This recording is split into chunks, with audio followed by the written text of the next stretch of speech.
Gaza में जारी cease fire एक धोखा साबित हो रहा है।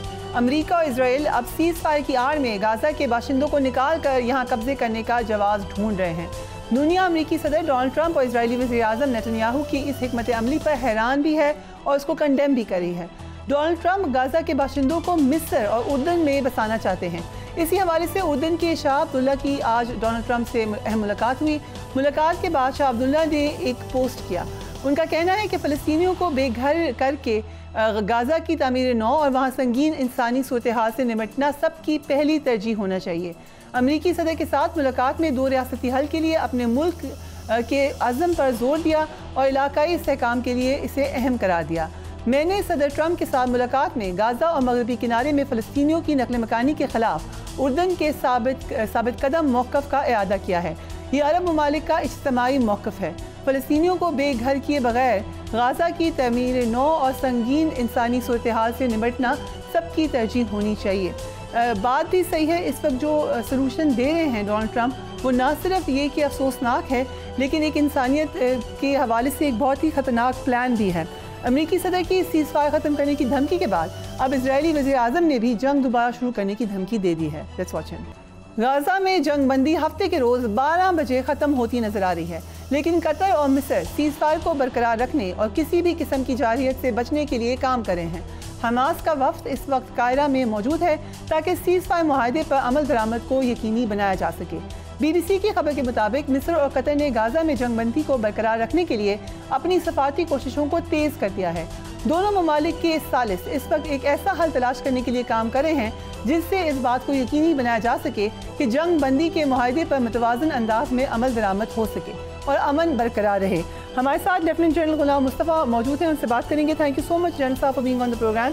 इस वक्त जो सिचुएशन है, पहले हमने देखा डोनाल्ड ट्रंप की आउटरीचेस बयानात, उसके बाद इजरायली वज़ीर-ए-आज़म भी धमकी दे रहे हैं। सो क्या अब ये लग रहा है कि सीज़ फायर बरकरार नहीं रहेगा?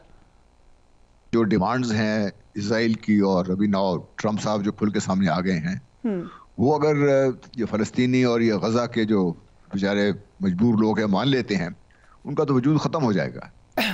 अभी कल ही देखिए जब वो किंग अब्दुल्ला पहले बात नहीं मान रहे थे इनकी जॉर्डन के, ज़बरदस्ती उनको कहा है और वो भी 2,000 बच्चे उनको लेने को तैयार हो गए गजा से। उनकी कोशिश ये है, गजा को तो वो खाली करना चाहते हैं, फ़लस्तीनियों को निकाल देना चाहते हैं। अब वो फ़लस्तीनियों को भी पता है कि ये इनकी बका की जंग है, तो ये मुझे नहीं लगता कि ये जो सीज़ फायर है इतना टेनेबल रहेगा, क्योंकि ना ही इससे इजरायली खुश हैं और फ़लस्तीनी तो डेफिनेटली खुश नहीं है इस चीज़ से। दूसरी तरफ प्रेसिडेंट ट्रंप ये कह रहे हैं कि जो मगरबी किनारे का इलाका है वो भी इजराइल के साथ होगा। उर्दन और मिस्र जो कुछ इलाके ऐसे हैं जहां पर उनको भेज दिया जाए। ये जिस किस्म की वो बातें कर रहे हैं, इसको कैसे कोई रोक सकता है? देखिए, इन द लॉन्ग रन अगर आप देखिए, ये ट्रंप साहब का जो पिछला दौर था उसमें उन्होंने जो काम किए थे, ये उनका एक तसल्सल है। हम आमतौर पर इस चीज़ को भूल जाते हैं, something called deep state in United states of America, जिन्होंने एक लंबा एक प्लान बनाया हुआ है, फॉलो दैट रिगार्डलेस, जो भी पार्टी है, जो भी प्रेसिडेंट है, उसमें इजराइल की जो एक्सटेंशन है उसको जहां तक लेके जाना चाहते हैं, जो उनके ज़हन में एक नक्शा है, उसके ऊपर अमल कर रहे हैं। उससे उस वक्त आप देखिए कि उन्होंने बड़ा काम किया, हमने नोटिस नहीं किया। उन्होंने सेंटकॉम का जो पहले जो भी उसकी हदूद थी उसमें इजराइल को शामिल कर दिया यूरोपियन कमांड से निकाल के। दूसरा काम उन्होंने किया, गोलान हाइट्स जो हिस्टोरिकली सीरिया का हिस्सा रही हैं उनको गिफ्ट कर गए इजराइल को, और उन्होंने कैपिटल को तस्लीम कर लिया और वहां अपने एम्बेसी शिफ्ट कर दी वहां से। तो ये वो इक़दामात थे। उसके बाद उन्होंने डील ऑफ सेंचुरी शुरू की, फिर उसके बाद उन्होंने अब्राहम एकॉर्ड्स की तरफ गए। अगर ये गजा वाले पिछले साल अपनी जानों की कुर्बानी देना शुरू कर देते, अब तक तो मिडल ईस्ट के हालात बहुत बदल जा रहे थे उस वक्त तक, क्योंकि सऊदी अरेबिया भी पर तोल रहा था, काफी हद तक आगे बढ़ चुका हुआ था इनसे इजराइल को तस्लीम करने के लिए। यूएई ने तो पहले तस्लीम कर लिया हुआ है, ओमान में पहले ही आके इजराइल बैठा हुआ है, और ईरान के खिलाफ जो कुछ करना चाहते हैं वो कर रहे हैं। ये इराक की वैसे कोई हैसियत नहीं रही, लीबिया की हैसियत नहीं रही वहां पे, सीरिया में देखिए क्या किया उन्होंने भी। पहले ये ख्याल था कि डोनाल्ड ट्रंप शॉक एंड ऑ वाली पॉलिसी पर गामजन है, लेकिन अगर he really means what he saying तो फिर अरब ममालिक के पास क्या ऑप्शंस होंगे? देखिए, जिस तरीके से अगर आप देखिए ना, हमारे लाइफ टाइम में ये सब कुछ हो रहा है 90s से। उन्होंंने पहले सारे अरबों को डिवाइड कर दिया, एक एक करके खत्म करना शुरू कर दिया, जिसमें भी कोई ताकत थी। مصر کا حال دیکھ لیجئے، لیبیا کا حال دیکھ لیجئے، سیریا کا حال دیکھ لیجئے. اور پھر انہوں نے جو ڈویژن تھی اس کا انہوں نے فائدہ اٹھایا. پہلے ایران اور عراق کو لاتے رہے، پھر عراق کا بیڑا غرق کیا انہوں نے. وہ اب عربوں میں سے کوئی ایسی طاقت نہیں ہے جو ان کو رجسٹ کر سکے. قطر بالکل اس کا متحمل نہیں ہو سکتا. یو ای تو پہلے ان کو تسلیم کر چکا ہے. اب بحرین سے، اور آپ اگر آ کے یمن کی جو حالت ہے اگر آپ دیکھتے ہیں، جو ہوتیز ہیں وہ اگر رجسٹ کریں تو کریں، اور تو کسی کے پاس نہ ہی طاقت ہے نہ ہی ان میں کوئی ول ہے. مجھے اس میں نظر آتی ہے. تو let's have a look at U S A. کر کیا رہا ہے امریکہ؟ اپنے ہمسایوں سے بھی تلخیاں بڑھا رہا ہے، چین کے ساتھ بھی تجارتی جنگ کا آغاز کر دیا ہے. نیٹو ممالک بھی ڈونلڈ ٹرمپ سے اس وقت زیادہ خوش نہیں ہیں. سو کیا امریکہ کو یہ لگ رہا ہے کہ وہ ان تمام کی تمام لڑائیوں کو اکٹھے لڑ سکتے ہیں؟ نہیں، امریکہ کو اپنی پاور کا ان کو یہ احساس نہیں ہے. ان کی پاور آن دا ڈکلائن ہے. یہ یورپینس کو بھی پتہ ہے اور چائنا کو بھی پتہ ہے. کیونکہ سب سے بڑا مقروض ملک اگر دنیا میں دیکھا جائے اس وقت وہ تو امریکہ ہے. اور سب سے زیادہ جو قرض دینا ہے وہ انہوں نے چائنا کا دینا ہے.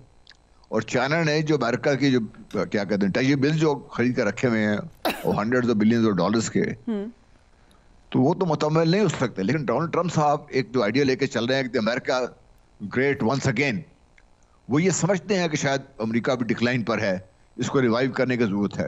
اس کو ریوائیو کرنے کے لیے وہ کینیڈا کے پیچھے پڑے ہوئے ہیں، جس کے پیچھے پڑے ہوئے ہیں. لیکن اس سے جو پاور ان دا ڈکلائن ہے اس کو آج تک کوئی روک نہیں سکا ہسٹوریکلی. آپ جب بھی دیکھیں جتنی بھی بڑی بڑی امپائرز تھیں الٹیمیٹلی دے آل ڈکلائنڈ اور وینشڈ. کیا پاسبل ہے کہ مسلم ممالک اگر چائنا اور رشیا کے ساتھ مل کر ایک الائنس بنائیں as opposed to U S A? جی دیٹ از اے پاسبلٹی. اور اس میں جو ملک شامل ہو سکتے ہیں اس میں ایران، پاکستان، افغانستان اور سنٹرل ایشین ریپبلکس. یہ تو آلریڈی دیکھیے نا، اگر آپ جو بدلتا ہوا جغرافیہ ہے اکنامکس کا، اس میں آپ کو نظر آ رہا ہے کہ اب بھی جو اکنامکس کا پاور بلاک ہے وہ شفٹ ہو گیا ہوا ہے اس کی طرف، اور آہستہ آہستہ اس کی پاور بڑھ رہی ہے. Particularly Shanghai is now the new capital, world financial capital نیا بن رہی ہے. روس نے آلریڈی یورپ میں، اب یوکرین میں سب کے گھٹنے لگا دی، ان کے پاس ڈالر کی کمی نہیں ہے. سو آلریڈی یہ تو آپ کو نظر آ رہا ہے. افغانستان کو بھی اس لیے سیٹل نہیں ہونے دے رہا ہے کہ جب افغانستان سیٹل ہو جائے تو کیسپین سی کی جو ریسورسز ہیں وہ ایکسپلائٹ ہونا شروع ہو جائیں اور وہ دنیا کو پہنچنا شروع ہو جائے. مغرب کے تو بہت برا حال ہو جائے گا اس سے. وہ اس چیز کو روکنے کے لیے دیکھیے وہ ایران پہ بھی دباؤ ہے اور پاکستان پہ بھی دباؤ ہے. اور افغانستان میں جو انہوں نے ابھی اناؤنس کیا انہوں نے کہ $3.2 بلین افغانستان میں خرچ کیا انہوں نے. وہ کیوں خرچ کیا انہوں نے اس چیز کا؟ اس لیے پاور آن دا ڈکلائن، ہاتھ پاؤں وہ مار رہے ہیں جس سے وہ دنیا کو ڈی اسٹیبلائز کر رہے ہیں. اور اس میں اس خطے کی میں نے بات کی ہے، ان کے لیے is now almost done deal, اور آپشن نہیں ہے ہمارے لوگوں کے پاس کوئی بھی. یہ سارے چائنا بھی، رشیا بھی، سنٹرل ایشین ریپبلکس بھی، ایران بھی، پاکستان بھی، اور ترکی بھی شامل ہونا چاہے تو ترکی بھی. اور ہمارے آپشن کوئی نہیں ہے نا. ہم یہ سمجھے کہ امریکہ بہادر آئے گا تو